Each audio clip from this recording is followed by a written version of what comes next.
Mga kaibigan, mga kapatid, mga guys, ganito po ang nangyari sa napakalakas na ulan kahapon. Ito pong styro na to, inanod po to ng baha. Inanod ng baha ito. Dito ko to nakuha sa tabing ilog. Yan, tabing sapa. Ayan. Yan, ganyan po ang nangyari. Yan, yung mga talim kong kangkong, na-wash out po talaga. Ayan, na-wash out po talaga yung mga talim kong kangkong. Yan,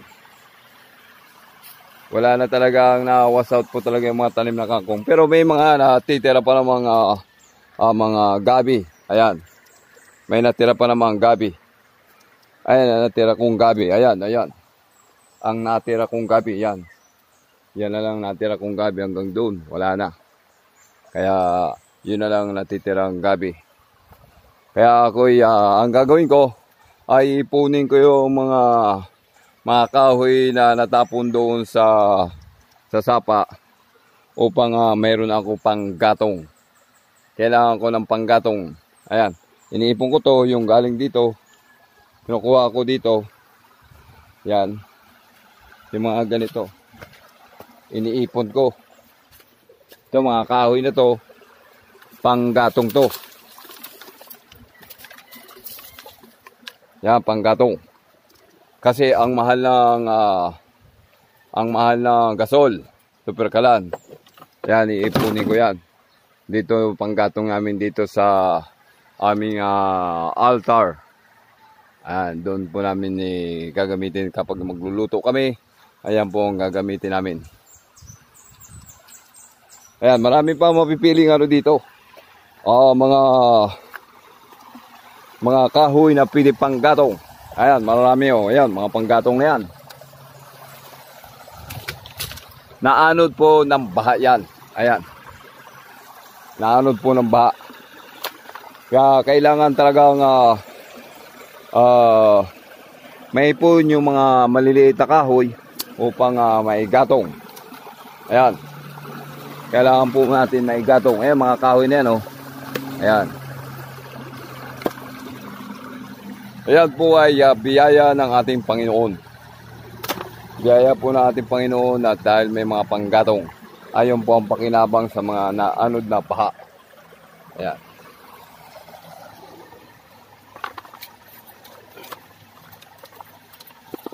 Dadalhin ito doon, iipunin hanggang sa matuyo.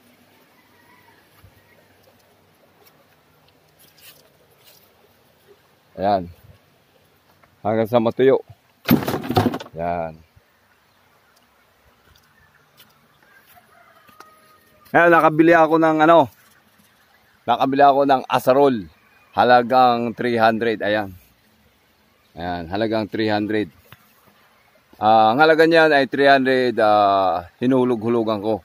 Nagbigay muna ako ng 100 piso upang mabayaran ko ang asarol na to. Ayan. Mabayaran ko upang may magamit po ako dito sa bukid.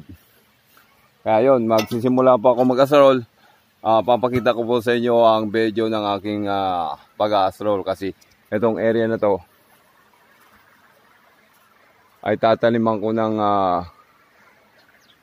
sili, talong, kamatis, okra at kalabasa, sitaw. Ayan. Dahil gagawin ko po itong agriculture. Mula doon sa taas hanggang doon sa taas, pinakadulo na yun. Gagawin po ako ng agriculture dito. Ayan, hanggang doon sa taas. Kaya mga kaibigan, magsimula po akong mag-asarol. Simulan ko kahit makapag-asarol muna ng kaunti.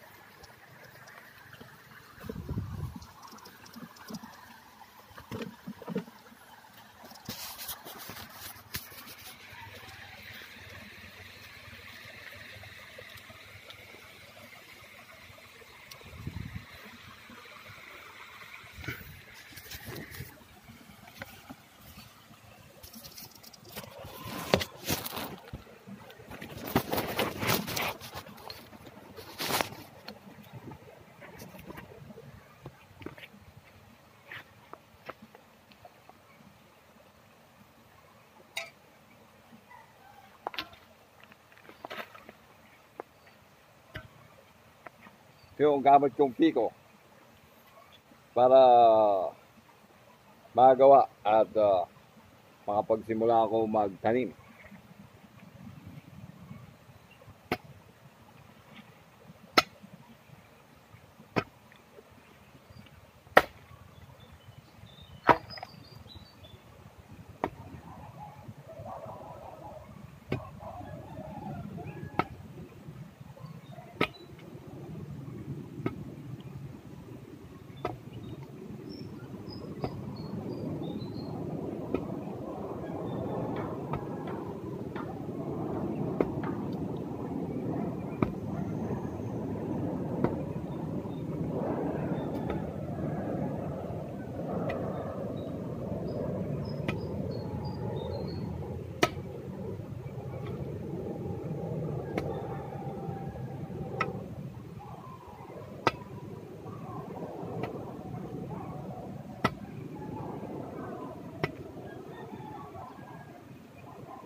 Kailangan masarol yun para mabungkal ang lupa.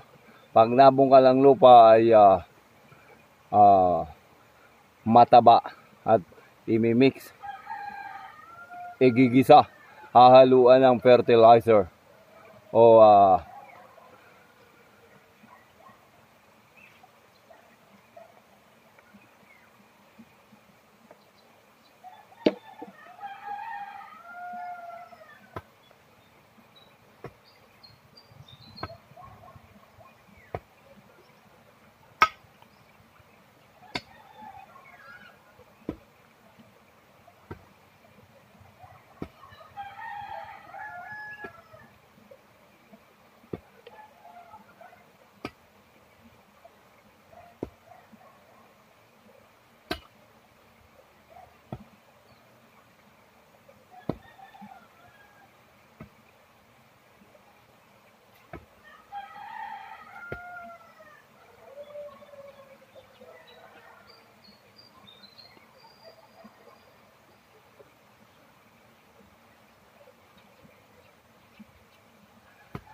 pa. Yun.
Oh, mga kaibigan, ganito po yung ginagawa.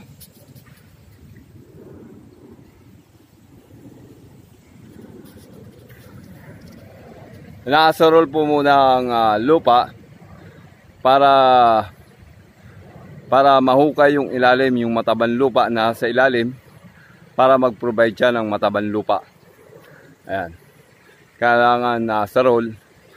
Yan po ang simula ng pagtatanim sa agriculture. Kaya nagsimula lang ako ito.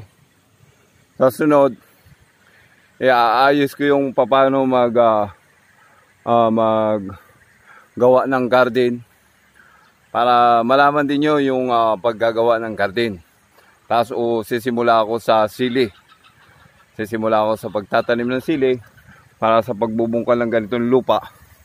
Ayan, lupa. Dudurugin mo yung lupa upang makapag-provide siya ng matanggal yung mga insekto, mamatay. At lalagyan, i-spray siya ng pamatay piste. Para yung mga tanim mo ay hindi na magkakaroon ng piste o kaya sili o kaya anumang mga tanim mo, mga tanim mong mga gulay.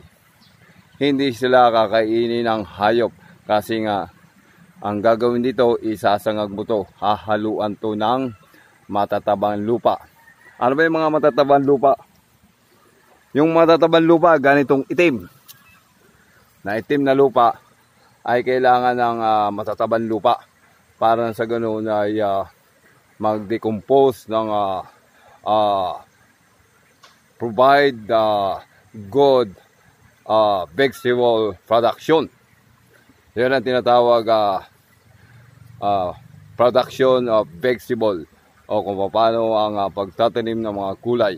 Ay tuturo ko po sa inyo lahat ito. At ito ay simula pa lamang kasi nga ako ay magbibiyahe pa ako ng tricycle upang kumita ng pera. Ito, unti-unti ito ko gagawin. Makikita nyo sunod. At nagtatanim na ako ng dito, ng sili. Ipapakita ko po ito sa iyo kung paano magsilaki ang bilang isang agriculture. Okay? Next time ulit. Bye-bye. And bye. And I love you guys and friends and brother and sister. At mga kaibigan ko sa pag-refer. Kaibigan ko sa charts. Kaibigan ko sa Spektuda. Kaibigan ko sa mga kapitbahay at maging sa lahat ng Pilipinas at sa buong mundo. Okay. Yan, abangan nyo po ang mensahe ko sa channel Bermuidi at sa YouTube channel Ede Bermeo. Okay, abangan nyo po ang aking mga kakaibang mga handog po para sa inyong lahat, mga kaibigan. I love you.